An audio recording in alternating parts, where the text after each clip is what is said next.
Sobat Satya Bumi, Eureka Woman Lover, dan Sobat Kopral Iklim. Kita kembali lagi di Sustainable Future Talks, di mana kali ini kita akan berbicara tentang sustainable food. Dan sudah ada di sebelah kanan saya, Mbak Nadia Pratiwi. Apa kabar, Mbak? Baik, alhamdulillah. Kamu apa kabar? Baik, terima kasih sudah menyempatkan waktu untuk datang ke sini. Dengan senang hati. Nah, aku nih seneng banget nih sebenarnya bisa bicara sama Mbak Nadia, karena sebenarnya aku banyak ngeliat di sosmed tentang dirimu, tentang berita-berita mengenai warung nasi Peda Pelangi. Nah, itu tuh sempat heboh karena di tengah-tengah SDG yang kayaknya mahal ya kalau makan di situ. Terus ada satu warung nasi Peda Pelangi yang memang Indonesia banget gitu kan. Filmnya juga tadi dengan kata warung juga Indonesia banget. Nah, mungkin bisa diceritain nih Mbak Nadia, kenapa sih gitu bisa mencetuskan ide warung nasi ini? Apa memang suka kuliner, suka masak, atau suka makan? Nah, yang mana tuh? Aku punya warung tapi nggak bisa masak. Tapi suka makan dong. Iya, Suka makan ya pasti. Jadi nasi Peda Pelangi itu sebenarnya Mbak Mila, aku nggak pernah kepikiran. Dulu tuh aku kerja kantoran, sampai pada suatu titik aku melahirkan, aku punya anak pertama, terus aku nanya ke diriku, kayaknya kamu dilahirin bukan buat 4 jam macet-macetan di Jakarta, terus kamu ninggalin anakmu deh gitu. Akhirnya aku resign, resign. Tapi karena aku nggak tahu mau ngapain, aku tuh cuma pengen ibuku bahagia gitu. Jadi ibuku tuh bahagia kalau makanannya dimakan sama yang orang, dan aku kenapa aku sangat subur karena aku selalu makan makanan dia dan dia senang banget gitu. Jadi kan ibumu memang suka masak. Suka masak. Jadi kayak ya kita makanan ibu banget nih disayang gitu. Habis itu ada satu makanan yang saat itu lagi dipesen terus sama teman aku, namanya si Peda itu. Terus kayak gue jualan aja deh nih. Nah, terus dulu itu rumahku jadi kayak tempat nongkrong. Terus makanan itulah favorit teman-teman. Akhirnya ada satu momen ngirim makanan ke teman-teman, terus dia dipesan. Akhirnya 2018 lah di Juni kita kayak open PO gitu. Jadi cuma by WhatsApp aja jualannya ke teman-teman. Jadi pesan dulu ya? Pesan dulu. Ya udah sampai keterusan. Sampai akhirnya memang ngeliat animonya bagus. Sampai akhirnya ke kantor telat terus dan akhirnya resign beneran. Mau nggak mau kayaknya gue nyari duitnya di sini aja deh. Jadi waktunya bisa diatur sendiri. Sebenarnya awalnya itu aja sih. Nah, sebenarnya yang membuat inspirasi mengenai warung nasi Peda Pelangi ini karena kan memang dirimu sendiri ada gerakan beras baik movement ya. Yang itu juga merupakan sebenarnya salah satu wujud sustainable food gitu kan ya. Bisa diceritain nggak Mbak, kenapa tiba-tiba ada beras baik movement? Dulu waktu awal jualan tuh aku nggak tahu sustainable.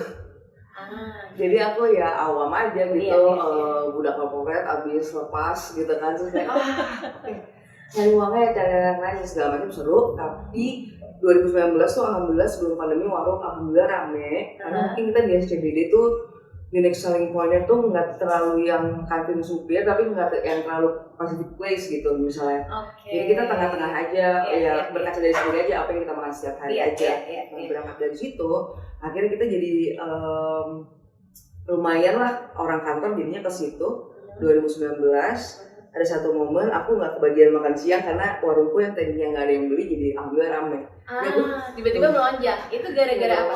Viral di sosial itu media? Karena dari 2018 sampai 2019 emang organik, orang dateng, kita personal. Karena dulu tuh kayak cuman semen bekas pos satpam gitu, jadi aku keluar di situ, masak udah di rumah, terus yang beli duduk di situ. Jadi dia internal punya interaksi yang cukup personal. Terus dia besok balik lagi bawa temennya, terus ya udah temennya bawa temennya lagi sampai akhirnya 2019. Jadi benar-benar word of mouth marketing ya? Jadi kayak ya karena target marketnya kantor sekitar situ aja, tetangga kan. Kalau jualan nggak laku, sampai ya udah kasih aja lah makanannya daripada dibawa pulang lagi. Jadi kita start dari yang open PO-nya jalan terus tuh dari kayak udah setiap hari ada 30 yang pesan, ya udah kita bawa ke warung mungkin 10. Nah aku bagi-bagi, jadi kayak ini sampai kapan nih bagi-baginya kan? Lama-lama datang. Itu berapa lama? Setahun sampai 2018 sampai 2019 akhir. Nah di waktu lagi rame-ramenya itu akhirnya aku cuma megang sepiring nasi di pojok warung. Terus lagi ngeliat warung rame gitu lagi pada makan, ini nasi datangnya dari mana? Ada yang nanya lagi di dalam hati. Aku nggak bisa jawab. Oke. Aduh, aku punya moral obligation nih jual apa? Jadi aku nggak tahu apa yang aku jual. Tapi mungkin emotionally karena lagi belajar ngasih makan ke anak juga, karena baru punya anak. Jadi kayak itu ke-refer jadinya sama personal. Terus anak gue yang di rumah makan apa? Terus baru ngediri kayak, terus gue makan apa nih 3 kali sehari? Aku nggak bisa jawab. Jadi akhirnya di situ pas banget nggak lama kemudian pandemi 2020. Jadi anakku lahir yang kedua itu Januari. Terus habis itu di rumah terus kan, kalau di Jawa nggak boleh keluar 40 hari. Oh iya benar. Terus begitu baru mau ngurus main lagi udah lockdown, terus warung tutup. Jadi kita pikir situ kayak, udah aku pasrahkan, udah resign, udah ini ternyata karena suamiku musisi juga jadi nggak ada panggung. Jadi kita disuruh apa nih? Refleksi. Disuruh bengong aja di rumah. Nah dari situ karena aku lagi ngambil S2, kebetulan ngambil S2 bisnis harus punya bisnis apa kayak tesis gitu, tapi bisnis plan. Dan aku rasa ini hidup gue lagi kayak gini, disuruh mikirin kuliah, jadi aku pakai isu yang emang relate aja pada saat itu. Jadi aku mau bikin bisnis beras. Jadi gimana caranya warungku karena kebanyakan belanja beras, punya beras sendiri aja. Supaya aku mikirnya nggak 2 kali, dan supaya aku bisa menjawab keresahanku tadi. At least anakku di rumah makan dari situ. Nah, akhirnya sempet ngobrol-ngobrol sampai ketemu sama Pak Niko, salah satu yang jadi mentor buat skripsi tesisku juga.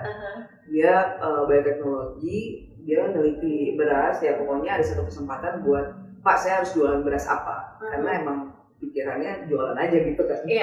Belum tahu apa-apa tentang sustainable. Pas nanya gitu, maksudnya beras putih, beras merah atau beras hitam? Karena adikku autoimun dan bapakku stroke, jadi kayak aku lumayan tahu lah tuh beras merah, beras putih. Kayak gue harus jualan kemana selain beras putih. Tapi dikasihnya jurnal tanah. Apa tuh jurnal tanah? Jurnal tentang tanah.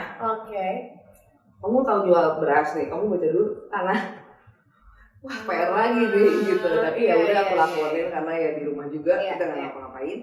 Tapi dari situ aku jadi riset sederhana di rumah, ada 3 macam beras yang aku masak jadi nasi, aku diamin 7 hari di rumah. Dan yang satu itu organik, yang satu itu nggak ada sertifikat organik, tapi tanahnya nggak pakai kimia. Yang satu lagi beras yang aku biasa pakai di warung. Beras yang aku biasa pakai di warung warnanya jadi kayak oncom. Berarti ini yang gue makan setiap hari. Aku tanya itu kenapa, ya karena ini akibat pemakaian pestisida yang bikin kandungan gula ke makanan tersebut jadi tinggi dan lain-lain.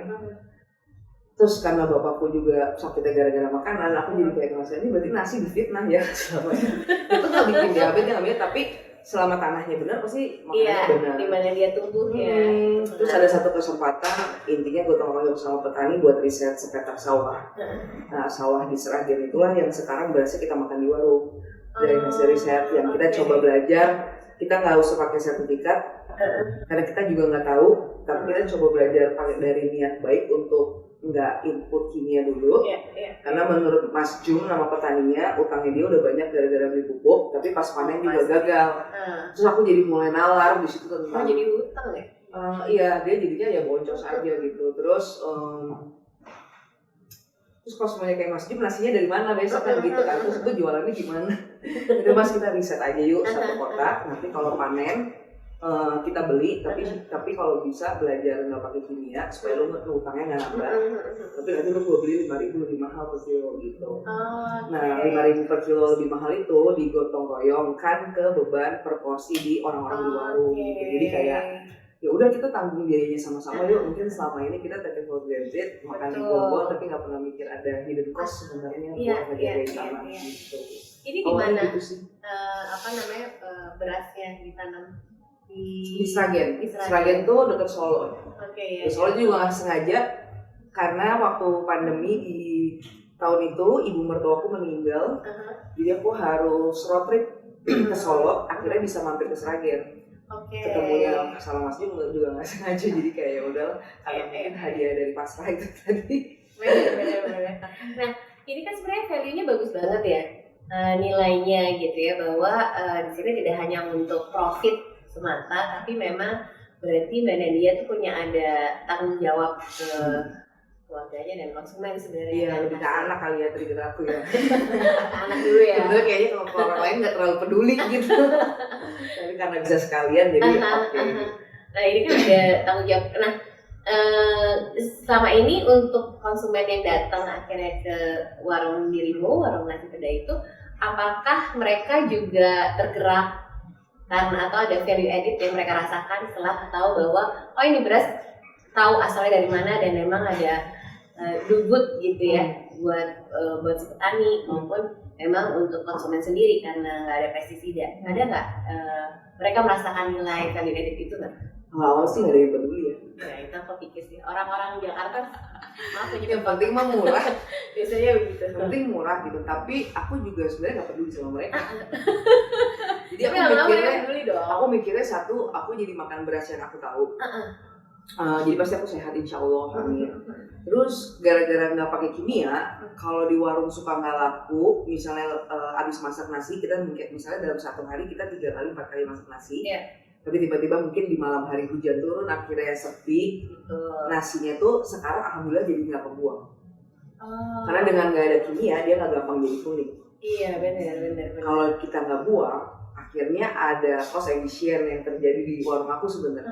Shelf life-nya jadi lebih lama. Betul. Ya? Jadi walaupun memang harga per kilonya lebih mahal, tapi sebenarnya jumlah waste nasi di warung turun. Dan itu ngaruh ke perusahaan, ke warung. Jadi kita juga less waste juga. Dan pelan-pelan konsumen itu jadi ngeh karena dia mungkin nggak punya pilihan tempat makan lain. Akhirnya dari kita jualan pedas kan kita jualan cumi, terus kita jual sate tuna, kita jual lidah cabai hijau. Saya harus baca sate tunanya enak. Iya itu beda cerita lagi. Nah tapi mereka jadi bilang gue habis makan di warung lo nggak ngantuk. Ngaruh ya. Karena kalau misalnya nyemprot pestisida ke situ bikin indeks glikemiknya naik, itu berarti dia akan cepat berubah jadi gulanya. Makanya bikin dia ngantuk. Tapi kalau indeks glikemik yang bagus, maksudnya rendah, karena tanahnya itu nggak ada kontaminasi kimia, konon katanya dia bisa lebih lama jadi karbohidrat, sehingga ya udah kerja aja nggak ngantuk. Jadi kemenangan kecil dari testimoni teman-teman aja itu sebenarnya aku kumpulin. Karena emang aku juga sampai sekarang belum cek lab tanah itu, tapi teman-teman yang makan dari musim tanam pertama sampai sekarang kayaknya ngerasain evolving dari kualitas berasnya juga. Jadi aku emang ngelibatin masyarakat untuk udah kita proses dan belajar bareng-bareng aja. Toh kita selama ini juga nggak tahu yang mana yang benar yang mana yang salah. Kita selama ini juga nggak tahu beras yang kita makan jangan-jangan dari luar negeri. Iya benar. Yang emang harga per kilonya lebih murah bisa tuh. Iya. Sedangkan kalau kemarin aku terakhir ke Sragen, harga beras di penggilingan tuh udah 13.000. Jadi kayak beras kita aja nggak kompet di negeri sendiri, tapi di sisi lain kita setiap hari makan nasi nggak tahu kenapa. Jadi aku kayak belajar sih jadinya lewat medium warung itu, ngobrol sama teman-teman. Dan yang menarik adalah mereka tetap nggak peduli sama alam dulu, tapi mereka peduli sama kesehatan dirinya sendiri. Nah justru ya itu bagus kan, kalau dia nggak sehat juga dia nggak bisa berbuat apa-apa juga sebenarnya.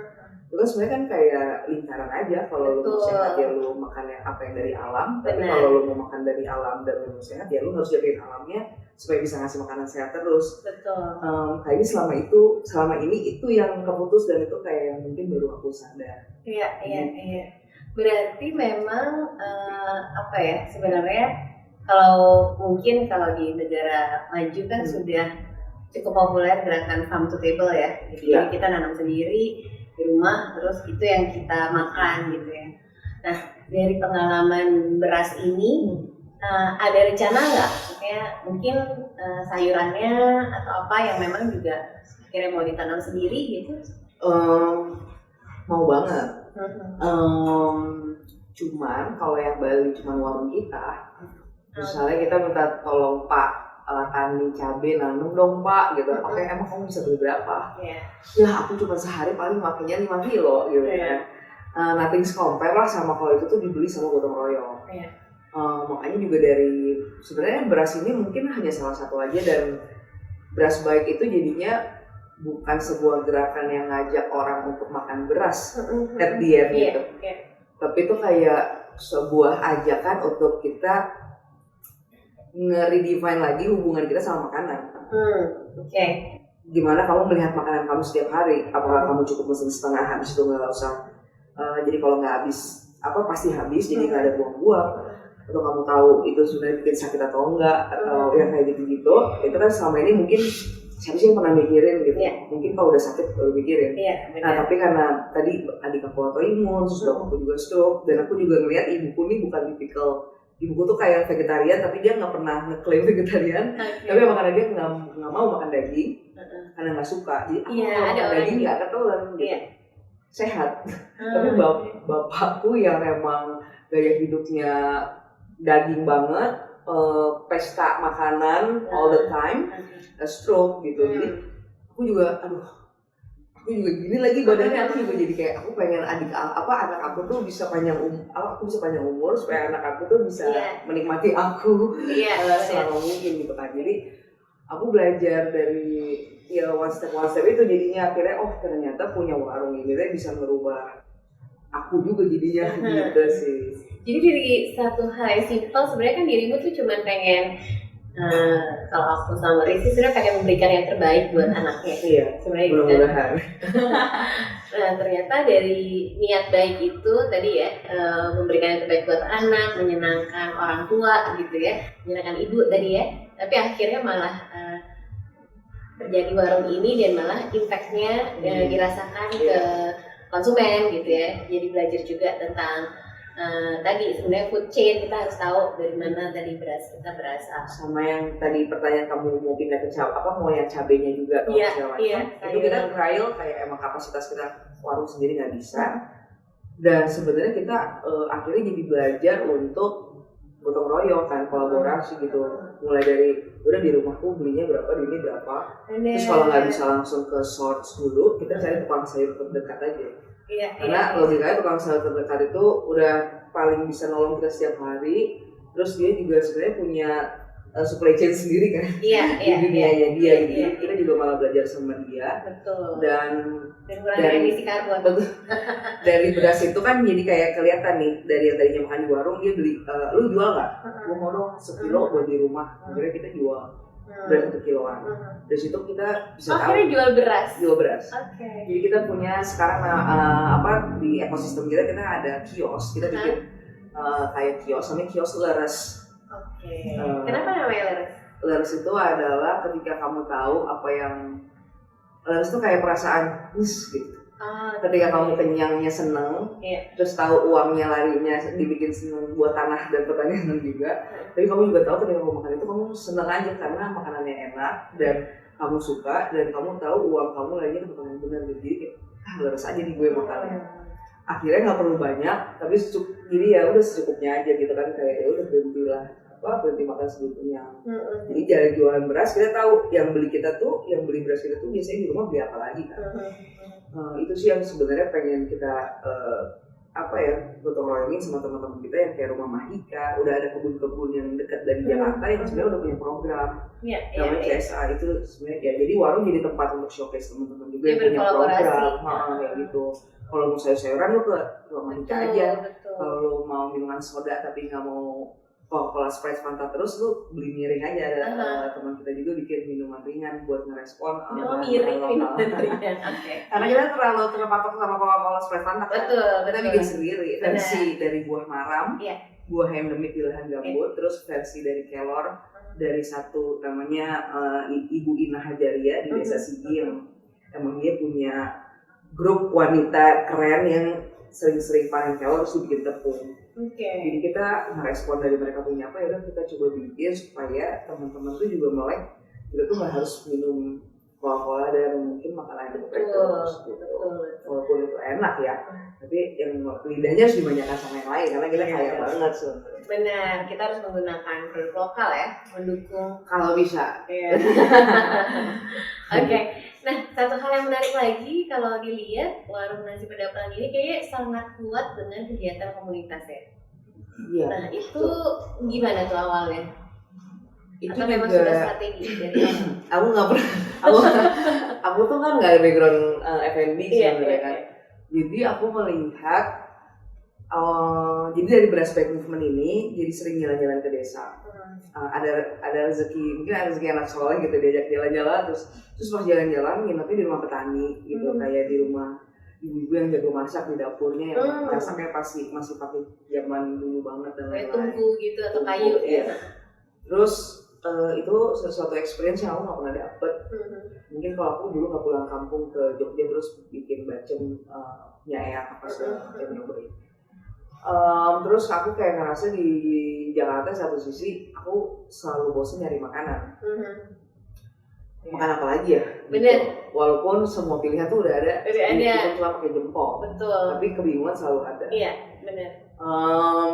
Dari situ aku melihat bahwa sebenarnya mungkin orang Indonesia ya cocoknya sama apa yang ada di Indonesia. Iya ya, nggak lengkap kalau tanpa nasi. Bener. Betul. Walaupun tadi Indonesia juga sebenarnya nggak semuanya makan nasi. Betul. Kan sebenarnya. Nah itu tuh aku sadarin ketika aku jalan-jalan. Ternyata Beras Baik ini yang tadi cuma mau ngurusin nasi malah jadi kayak suatu ajakan untuk lu harus embrace singkong juga, karena kalau misalnya orang saudara-saudara kita di Papua yang disuruh makan nasi, dia harus jual 4 kilo singkong untuk dapat 1 kilo beras. Dan dia tuh cuman melakukan itu hanya karena dibilang standar hidupnya tuh layak gitu, karena ketentuan-ketentuan yang di-set. Jadi itu yang menurut aku apaan sih gitu. Makan aja ya. Sebenarnya kalau aku jalan-jalan ke desa nggak ada warisnya gitu. Kami tidak punya kulkas kami hutan gitu. Oke, siap. Terus diajak metik-metik pakis, daun pakis di hutan. Sementara kalau di sini aku dapat pesanan ya gara-gara sering bikin experience komunitas itu, aku dapat pesanan misalnya bikin pakis dong, hitam semua nyampenya, apalagi belinya harus online dan lain-lain. Jadi dari situ ada satu experience yang aku pengen bagiin lagi sebenarnya.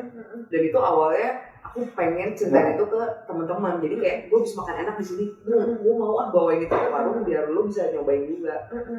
Awalnya itu, tapi tiba-tiba mungkin mereka ketagihan, aku juga ketagihan, jadilah itu seperti kayak ruang nongkrong kita bersama gitu.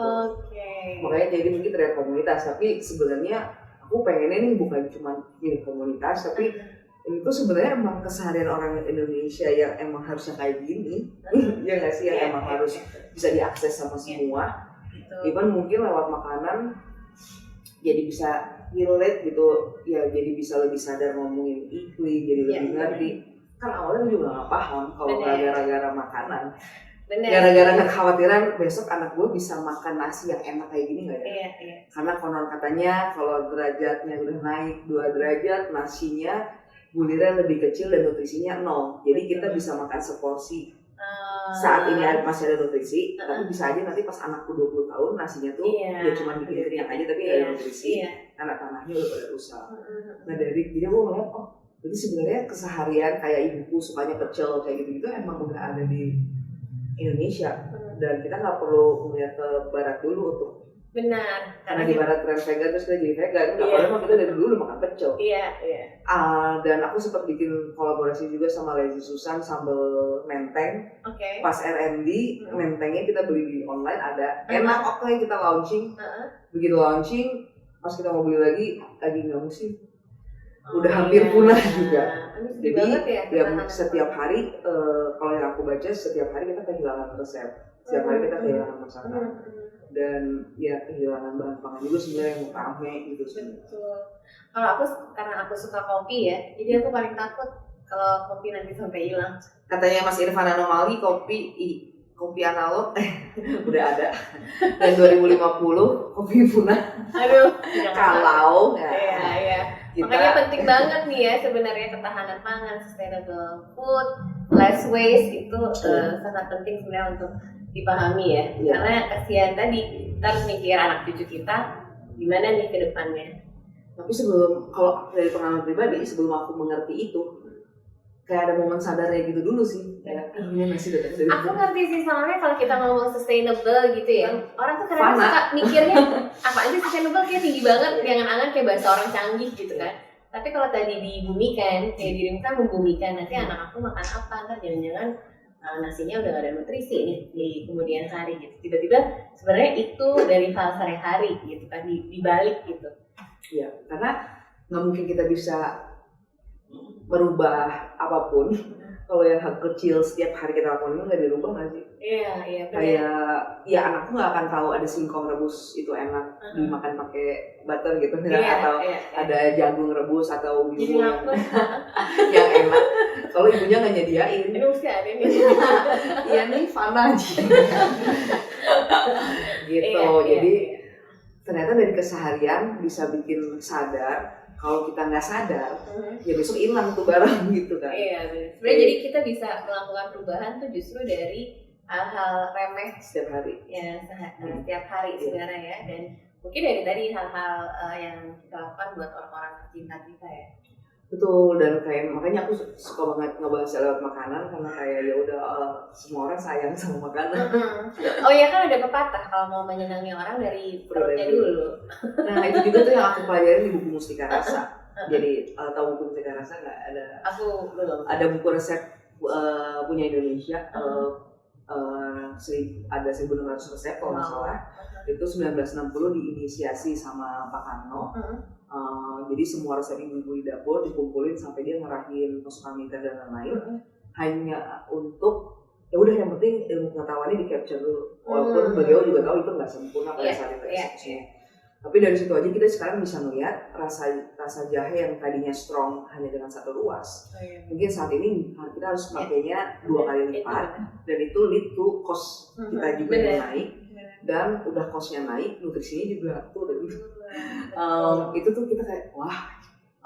Terus yang kedua yang bisa kelihatan, yang tadinya ada resep yang bisa dimasak itu enak, sekarang kalau resep itu diaplikasikan rasanya hambar. Betul, benar. Jadi itu juga yang kayak mungkin karena tanahnya udah nggak sehat kayak dulu, ya semua kualitas makanannya menurun, termasuk kualitas nutrisinya. Dan Pak Karno juga bilang sebenarnya dengan tanah kita yang subur, dengan keanekaragaman itu tuh kita nggak pernah ada yang bakal kelaparan kayak kasus teman-teman kita di Papua kemarin. Negara kita tuh kaya. Iya, jadi kayak nggak mungkin nih ada yang meninggal gara-gara nggak dapat beras. Benar.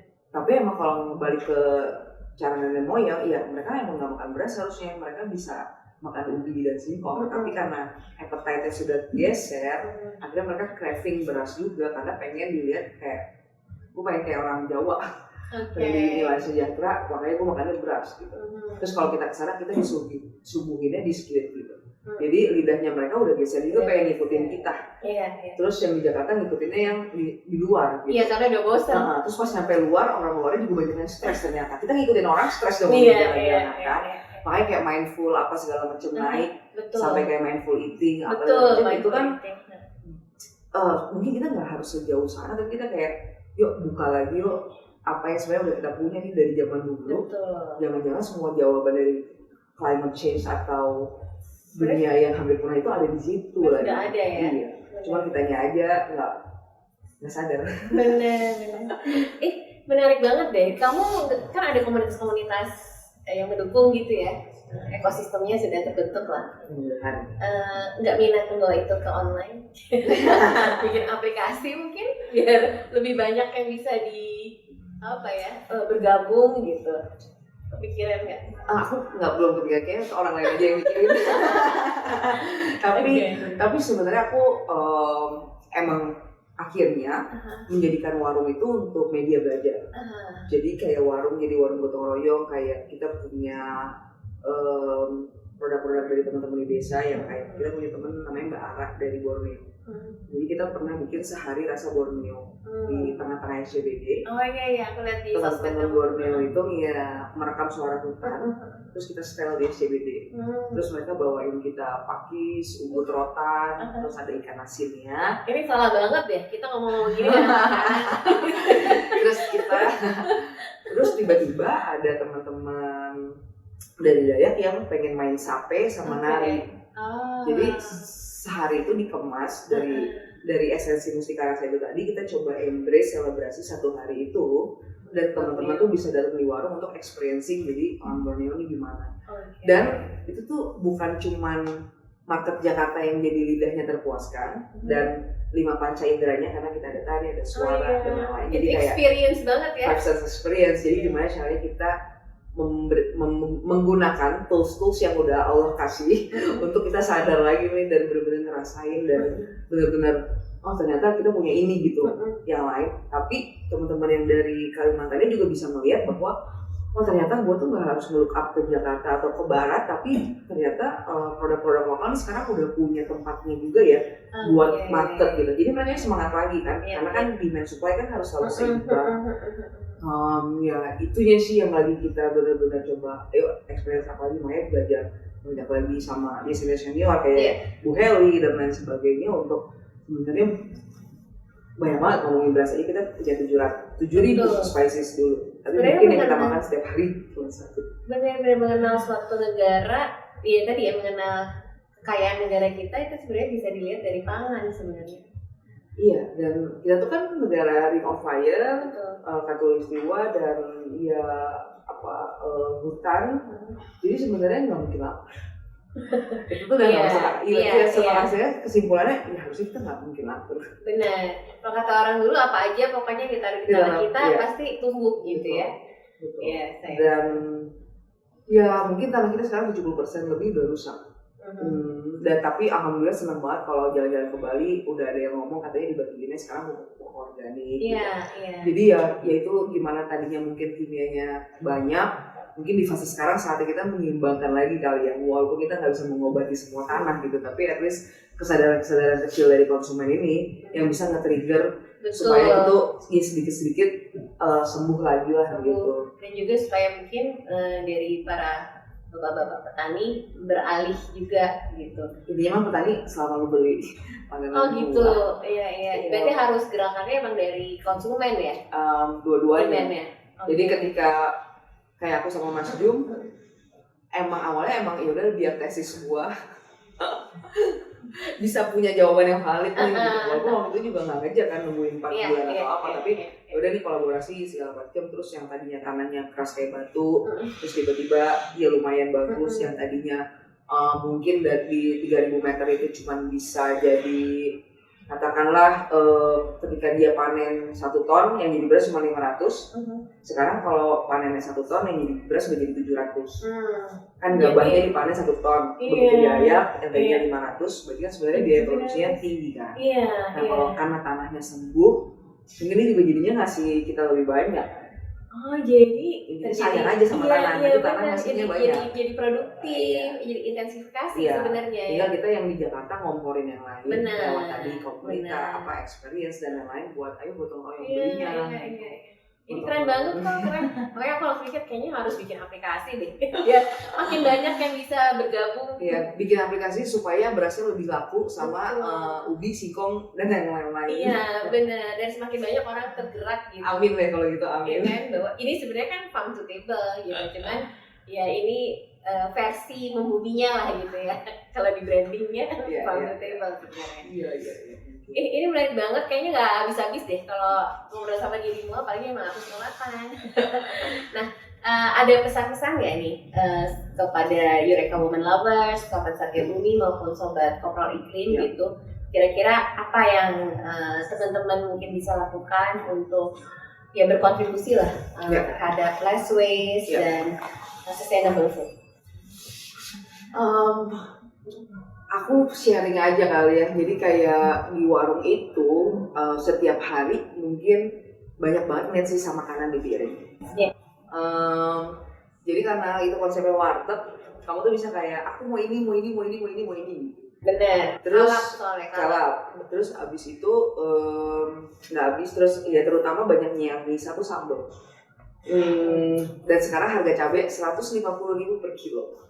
Terbangun kita. Buat yang suka sambal harus diperhatikan. Iya, terus tadinya warung aku tuh formatnya udah ada paket-paket gitu, jadi pasti nggak dikasih. Tapi 2 bulan yang lalu kita rubah jadi kayak kita format warteg, tapi harus di encourage. Mau pakai sambal atau enggak? Jadi kalau nggak mau ya jangan dikasih. Terus nasinya 1 atau setengah. Benar. Nah, tapi kan kalau kasir mulu yang nanya kan capek ya. Jadi kalau semua orang datang dengan kesadaran gue rasanya setengah aja ya, itu kan bisa ngepangkas pekerjaan. Betul.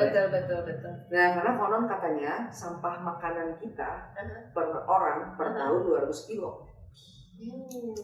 Banyak ya. Jadi udah tanahnya rusak, panennya susah, begitu udah panen dibeli mahal-mahal, dibuang. Waste, ya. Jadi sebenarnya kita ini kerja capek buat apa? Buang-buang. Benar. Kan gitu kali sini. Jadi aku cuma pengen itu aja sih kalau pesan makanan, karena setiap hari pas kita beli makanan atau kita makan, ambil secukupnya dulu. Nanti kalau kurang boleh nambah. Atau kita yang proaktif ngasih tahu apa rumah makannya atau warungnya gitu ya. Kalau ya udah kita pastinya setengah aja gitu ya. Atau sebelum ngasih tahu, at least diri kita sendiri pas mesen bilang aja gitu. Aku nanya setengah aja ya. Atau gua nggak usah pakai sambal ya. Iya.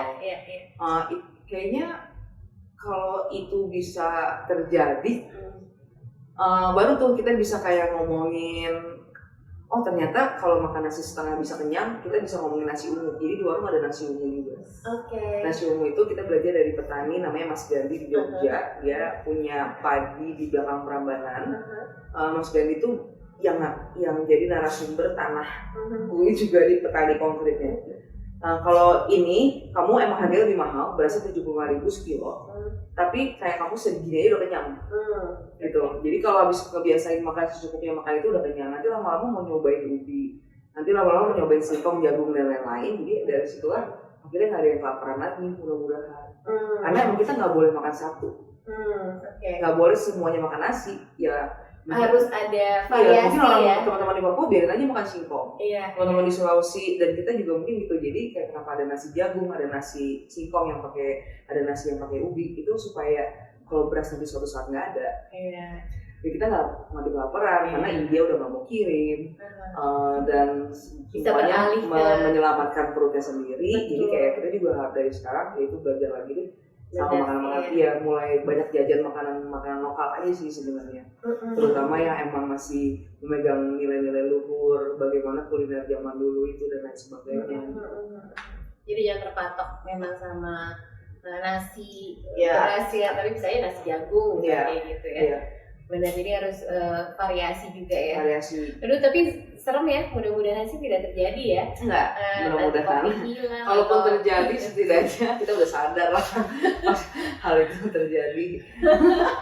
Kan segala sesuatu yang buatan tuh belum tentu lebih baik daripada yang aslinya. Betul.